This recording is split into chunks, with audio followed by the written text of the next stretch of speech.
Guys, and welcome back to my channel. My name's Destiny. We do all kinds of things here, and tonight we're going to talk about my Cycle 5 wrap up. All the books I finished in Cycle 5. I'm actually really excited to talk to you about these, and I figured we'll start with the one I finished most recently and go to the one I finished the first in the month, so we're going to go backwards.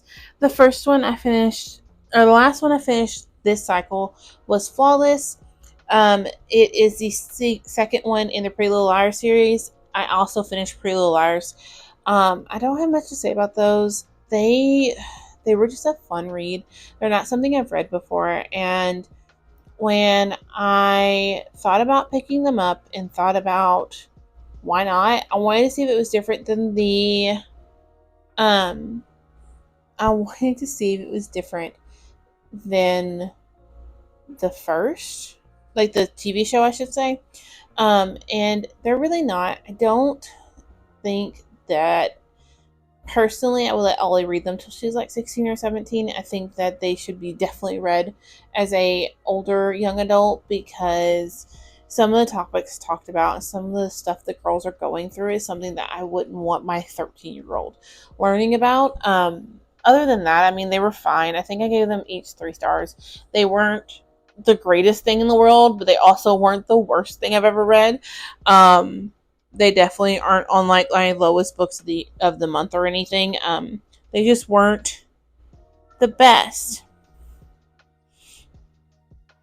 Next, I finished Catherine House, and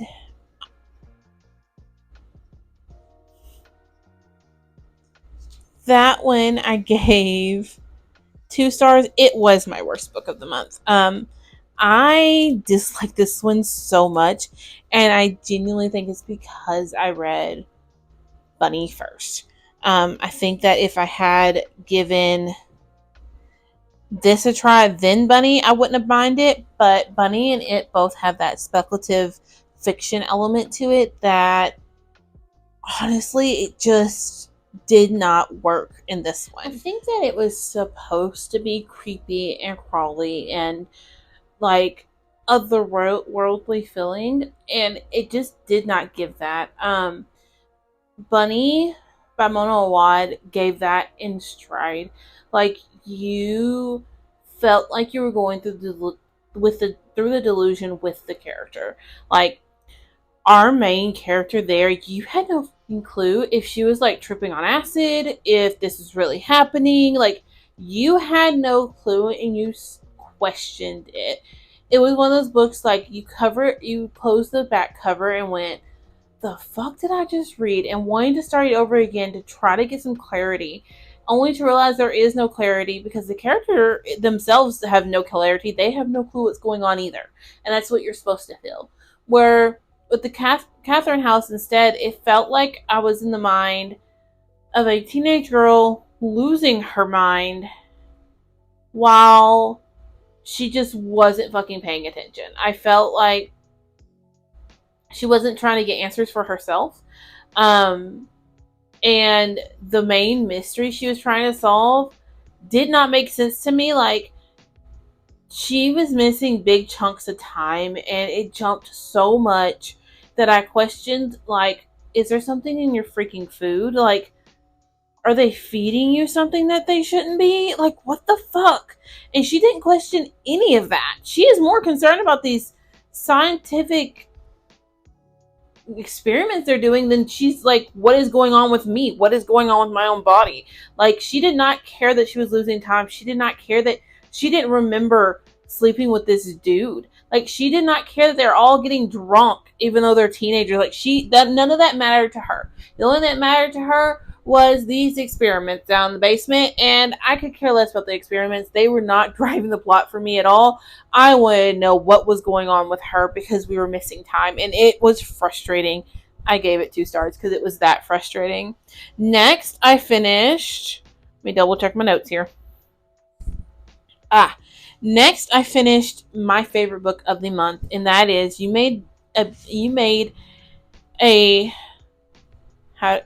You made a fool of death with your beauty.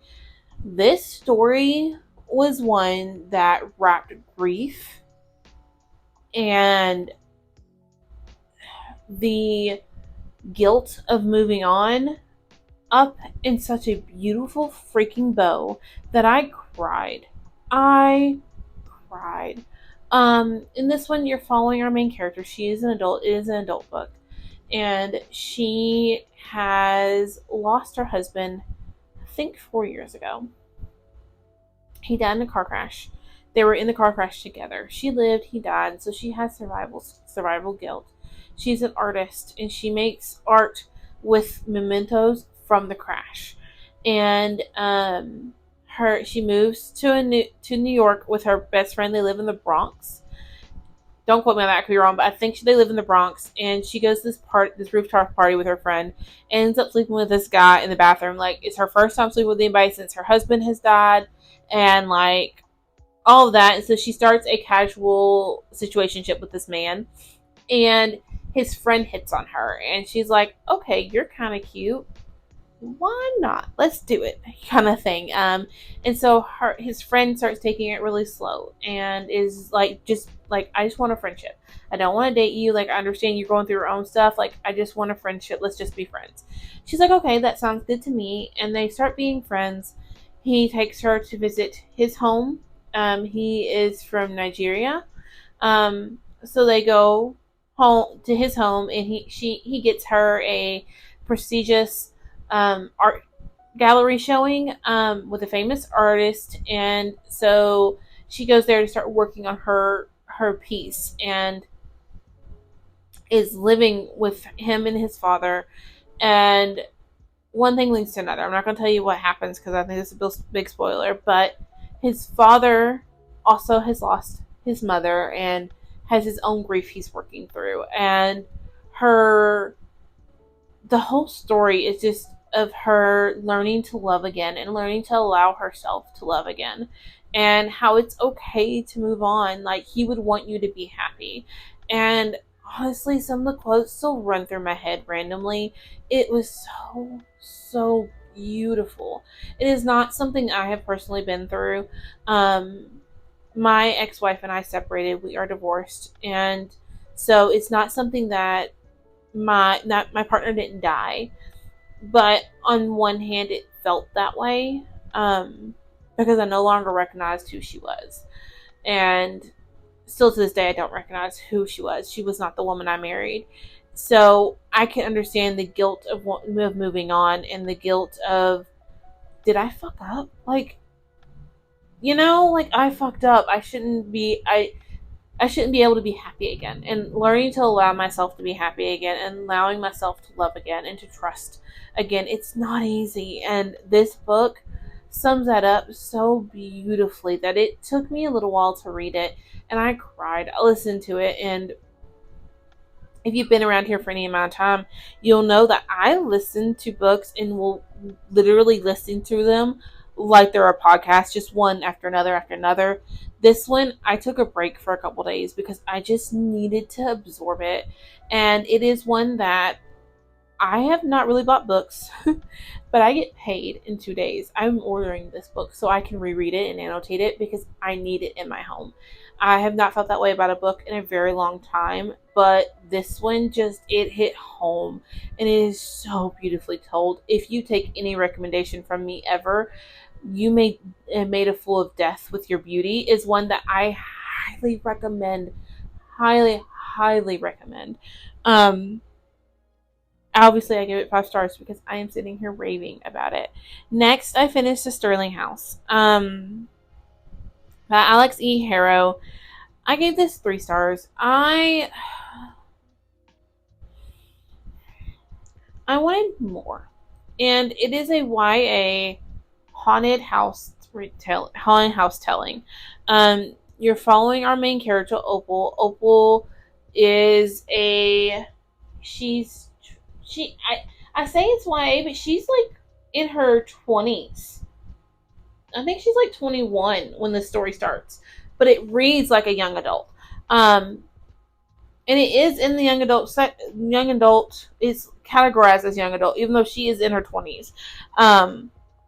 But Opal is a she's a single parent. She's raising her brother. Her mother passed away 10 years ago in a car crash, and she's raising her brother, and she keeps having dreams of this house, the Sterling house. The Sterling house has a reputation like most older houses in little bitty towns where the kids have a story of it's haunted, this is what happened, that kind of thing. That's the Sterling house. There's someone still living in the Sterling house, and they refer to him a couple times as Boo Radley. He is the Boo Radley of this town, and it Opal keeps having dreams of this house, of walking through it, and all of this. And one day she ends up on her lunch break from work, walking over to the Sterling house and puts her hand on the gate. And when she does, ends up cutting her hand. And he comes out. Boo Radley comes out and is like, "You need to leave, run." And so she runs, and all of that. Make a long story short, he offers her a job cleaning Sterling house. He's like, "I need somebody to come clean it. Would you do it?" Because they get to talking about how she's not making enough at Tractor Supply, and that she's trying to, raise her brother and give him a better life. And from the very, very beginning, you wonder what the fuck is going on. There are footnotes that talk about her in third person. Um, and so you're like, what is going on here? Like, is she not editing the story herself? She's not telling it herself. So you start questioning, and there's a lot of questions. And I feel like by the end of it, like 10% of them was answered. I still have questions, and that made me a little upset. I want a haunted house story where the house is haunted, and you explain to me why the house is haunted. Okay? Not an evil doll is controlling everything. Not there are monsters in the basement that are causing this. Like, no, I want an actual haunted house story. And this one, the house is sentient. So it has its own personality. It has its own mind, basically. But we never understand why. We never understand what caused that. And that's what I wanted to know. Like, the house was the most interesting part for me, but we learned nothing about said house. And that did not make me happy. Um, I have taken to, in my book journal, giving 3 words to describe a story, just quick and easy. That way, when I'm flipping back through, I don't have to read my entire writing or my entire rambling. Just the 3 words work. And for this one, I did lost hope, unfinished, and creepy. The house is creepy. The story is creepy. You will not want to read it once the sun goes down. It is a good, creepy story. And if you're okay with not having all the answers and just kind of being like, the fuck just happened? Then this one's for you. And usually I am. I've read the Locked Tomb series so far. Um, that's the Gideon the Night series. If you've never heard the series name, I didn't until I'd read the first 3. There's a 4th one coming out, but that one you really just have to kind of roll with the flow. You don't know what the fuck's going on, and if you want to know answers, you don't. You're just starting the book and like, okay, we're going with it. Let's go. This one, it wasn't so much like I was thrown into the story and had to figure it out for myself. This was I've already read this entire story, and you're not answering any questions that I have, and I'm mad now. But that is just where I was. I'm scratching my head because I still feel like there's something missing there. The next 2 I'm going to talk about together, even though I read them with a book in between, and that is Kingdom of the Cursed and Kingdom of the Feared, which is the final 2 in the Kingdom of the Wicked trilogy by Carrie Monticello. I have read the first 3 of Stalking Jack the Ripper by her as well, and I enjoyed that trilogy. Or I enjoyed those first 3. I am planning on finishing. No, I've read the first 2. The 3rd one's the one I'm on, and I am planning on finishing that series. But Kingdom of the Wicked, I read it and enjoyed it enough that I wanted to go on to the 2nd one, and just never got a chance to. And then my library got the audiobook in, so I picked that up. And then,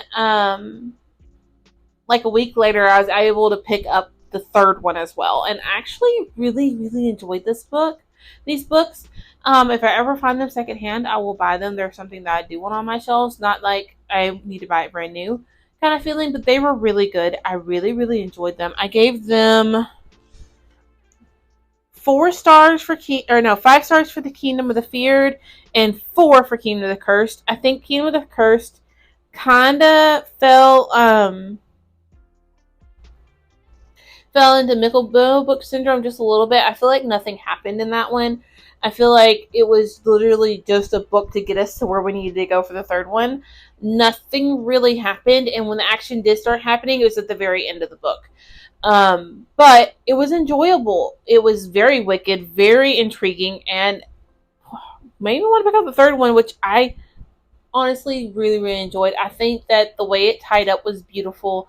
The way we got all the explanations and everything was tied into a beautiful bow was just what I was looking for, and I absolutely enjoyed them. The one in between that I read was The House at the End of Needless Street. This one I have mixed feelings about. I'm still not sure how I want to talk about it. I gave it 3 stars, and I picked it up because I had seen a TikTok where someone talked about thrillers with great twists at the end, and they listed a couple. Frida McFadden that I absolutely love. Never lie, but Frida McFadden was on the list. The Silent Patient by, I cannot think of his name to save my life now. The Silent Patient was on there, and one other one that I had read. I can't remember what it was. But with the 2 I just mentioned on there, I thought, okay, I just read those 2. They were really good, twisty, like, what the fuck, thrillers. Okay, this one, if it's on this list, surely it's the same way. I saw this coming from the very beginning. As soon as the cat started describing itself to us, I knew. And I don't want to spoil it for anybody who wants to read it. I think that if you aren't as experienced with the twist as I am, I'm going to put it that way, I don't want to spoil it, then you may not see it coming. But with my history and with what my experiences in life, I saw it coming from a million miles away. Now, the second twist I did not see coming. That one was a shock and a half. For real. That I did not. Nope. Definitely didn't think. Excuse me. Did not think that was going to happen. But the first part I saw a mile away. As soon as the cat described itself, I knew. I knew all the way. But I think it's a very interesting look into that. I think that it's something that we don't talk about enough. And it deserves more rep. And I would love to let someone else who has more experience with this rep talk about it. But it's something that I've not seen done very often, not done very well very often. And this one was done really well and very respectfully, and really lended itself to understand this a little bit more, and in my opinion, understand it a little bit more, understand what it feels like. Okay, I'm gonna leave it there because I don't want to give you too much information. Next, I finished War by Laura Thassel. This is the second one in the Four Horsemen series, and I gave War. Did I give War 5 stars? Double checking here. Yes, I gave War 5 stars. Pestilence. I loved Pestilence from the beginning. I felt like he was just doing his job. He is doing what he needs to, and the enemies to lovers in that one, totally saw it. Totally agreed. War, on the other hand, I could not stand him until like the very end. I did not understand where Marion was coming from. I did not understand why she was in love with this aggravating, homicidal man. But toward the end, I kind of got it.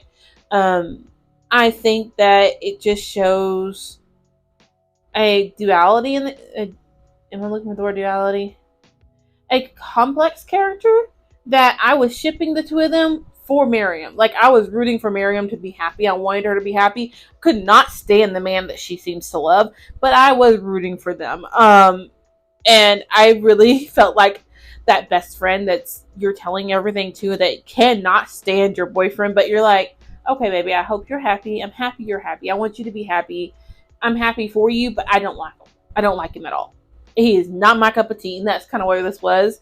And I loved it, honestly. I really, really did. I think that the world that she's building here is fascinating to me. And learning a little bit more about the lore, because War is telling Miriam more than Pestilence told Sarah. So we're learning more about the brothers and the horsemen and like where they come from, and like there's a theological discussion there on the back burner of this smutty, dirty, lighthearted romance that I find just delectable. Like, I just want to eat these alive because I find them so delectable. Next, I finished The Teacher by Frida McFadden. If you have seen that vlog, I talked about it a little bit because this one shocked me. It wasn't till the very ending basically shocked me. I gave this 4 stars. It was not my favorite Frida by no means. I think Neverlie is never going to get taken off that pedestal because I love Neverlie so much. The Teacher follows 2 teachers. You follow 2 teachers. You follow one teacher and a student. The student last year has been accused of sleeping with her math teacher. It never happened. He was just tutoring her and trying to be a good mentor to her. And everything is taken out of context. And then you're following a teacher who's her new math teacher and has issues. There are trigger warnings for a inappropriate relationship, violence, obviously, blood, murder, all that kind of stuff. It's a Frida book, it's a thriller. But there is an appropriate relationship here, and so you start the book out with a woman talking about how digging a hole for a dead body is much easier with 2 people than one. And you're like, who the fuck died? Who are we burying? Who are you? Who's talking? Because then you realize both POVs you're reading from are women, and you're not sure which one it is. And it kind of takes off from there. But I honestly did not get the very, very, very ending until I was listening to Frida's, like, there's an interview with her at the end of the book. And she's like, or it's her dedications, and she's like, to my mom who never gets the ending twist of my books. And I sat there for a second going, ending twist, oh, and it hit me like a fucking freight train. Oh my gosh. And it started playing in my freaking head what just happened. And it was at a 3-star and it went to a 4 because I was like, holy mess. Now, I do want to preface this with Frida books are not for everybody, and I understand that. If you're not looking for a fun, wacky time, you're like not thinking too deeply in it. I'm not looking for plot holes here. I am looking to be entertained, and Frida's books always entertain because I usually listen to her books. I think if I physically read them, I would be annoyed and end up putting it down. But since I listen to most of her books, I love them. I find them entertaining. They are like popcorn. I just want another one after another one after another one. I love them. They are good palate cleansers, and I love this one. The ending had me going, the fuck? Wait a minute, hold on. That just what? Like, it just didn't hit me until then. Next, I have 3 more, and we're done, I promise. The next one I finished was Queen of Nothing by Holly Black. This is the last one in the Cruel Prince series. I believe it's called The Cruel Prince. I know the first one's The Cruel Prince, but I think the series name is The Cruel Prince too. I read the first 2 too, and honestly, I went to Queen of Nothing thinking it was going to be a rant, kind of like I did for the Catherine House. I thought I was going to be able to rant with you guys, and I was going to actually dislike it because the first 2 just did not really hold my attention. They were easy to listen to, but not something I would want to revisit. Not something that I see myself reading again. Queen of Nothing changed that. It was actually entertaining. It was twisty. It was political. It was sneaky, underhanded, and I understood the Cardan and June ship then. Like, I understood the hype when I finished Queen of Nothing. But I had to suffer through 2 books to get to the Queen of Nothing and understand the hype. I won't be doing that again. Actually, I probably will, because FOMO is a thing, and I don't like FOMO. I will give anything a try at least once. But Queen of Nothing, I wrote 3 stars, but I gave it 5. I don't know why I wrote 3. I gave it 5 stars. I absolutely loved it. I found it fun, relaxing, and interesting. It was not like a let me figure this out for myself kind of thing. It was a where are we going next, Jude? What are we getting into next kind of thing. I loved it that much. Next is a historical nonfiction that, honestly, at this point, whatever this man decides to write about, whatever period of history, whatever he is interested in, I'm going to read it. And that is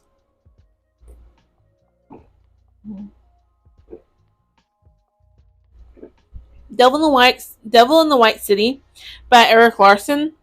It's a longer title, but my little cover, I can't read it on the cover.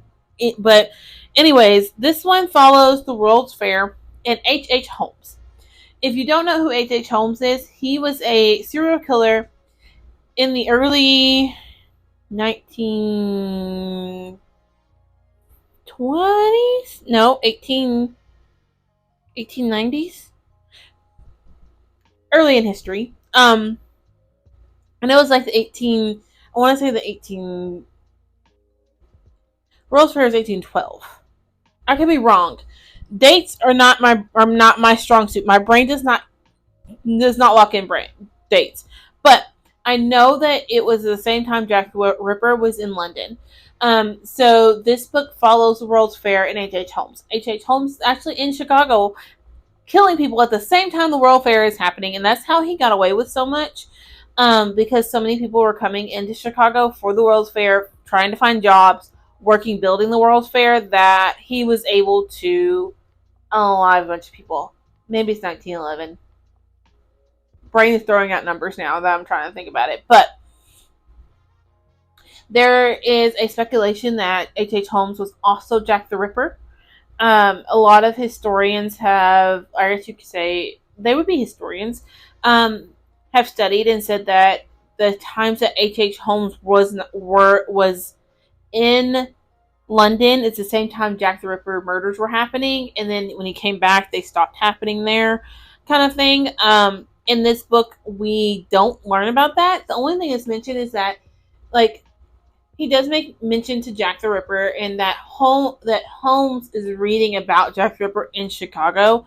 So it led me to think that maybe he's not Jack the Ripper. Like, is that what Erik Larson's saying? Like, when he did all this research, that he found that there's not a possibility there, or is he saying that there is a possibility that he is Jack the Ripper? Because we still don't know who Jack the Ripper is. There's no real evidence of who he could have been. But for Holmes, they have proof he was murdering people. They have evidence of bodies found in his hotel that he had built. He built a whole, like, torture chamber, and the building he built was to torture and unalive people. That's what his main goal was with this. And he fired and hired so many different craftsmen to build on this so that no one knew what really was going on. No one built it from beginning to end. He would, like, have them do one project, fire them, have somebody else come in, finish the project, and then have them start another one, fire them mid-project, kind of thing, so that no one knew really what was going on till the very end. And he was really, really smart about it.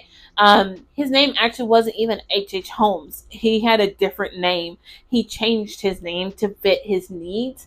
And so no one could ever really pin him down. He owed everybody money because he kept changing his name and was like, oh, you're going to have to talk to Mr. Holmes. He's the one that does that. I'm not Mr. Holmes. And they could never get a hold of Mr. Holmes to get him to pay his debt back. And actually, that's how they end up catching him, was that all his debtors ended up in one room with him, with a lawyer, and said, we're about to sue you for everything. And he ended up getting out of it, but the police ended up searching his hotel that he had built and found bodies. And that's when they realized, okay, he is unaliving people. That's where he's getting all this money. It was interesting. It was entertaining. It reads like a fictional book. If historical fiction is not something for, like, if you're not into, like, historical anything, like historical fiction doesn't work for you, Give Eric Larson's books a try. He wrote another one on the Lusitania. It's a submarine from World War II. Yes. No, World War One. Excuse me, World War One. And that was entertaining to learn about all of this. And I thought it was a fiction book till I got to the end of it, and he was talking about his. He was citing all his resources and everything. I was like, holy crap, this actually happened. Wait a minute, and went and did some research. It actually happened. So I love his books.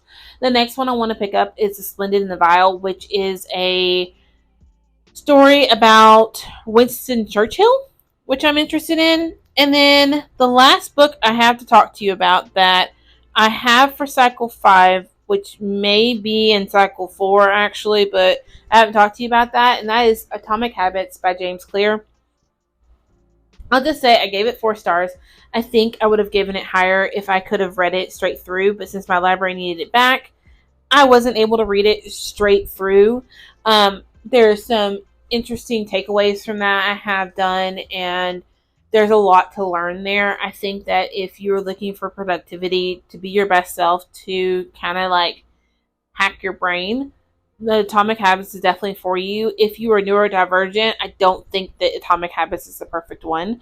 Not for self-help, at least. I would suggest How to Keep House While Drowning over Atomic Habits.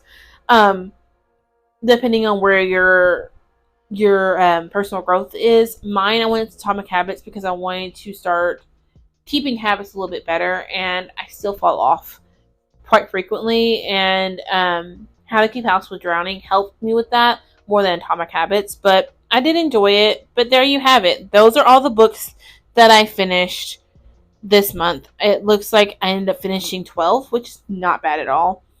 How many books did you read last month? And how many are you hoping to finish this month? I'm currently sitting at 61, maybe 60. Hold on, I can tell you for sure. Let me go back a couple pages. 61. Yes, I'm at right. I have finished 61 so far this year, which is wonderful. I'm hoping to finish at least 2 more before the cycle's up. That way I'll be sitting at 63. But yeah, I'm on track to finish my goal for the year. I was hoping to be hitting 50 right now, and I'm already like 10 ahead of that. According to my story graph, I'm 20 books ahead of where I need to be for the year. So yeah, I'm rocking and rolling. I hope you are too, and if not, I hope you have happy reading and no reading slumps in sight. And I will catch y'all on my next one. Bye, guys.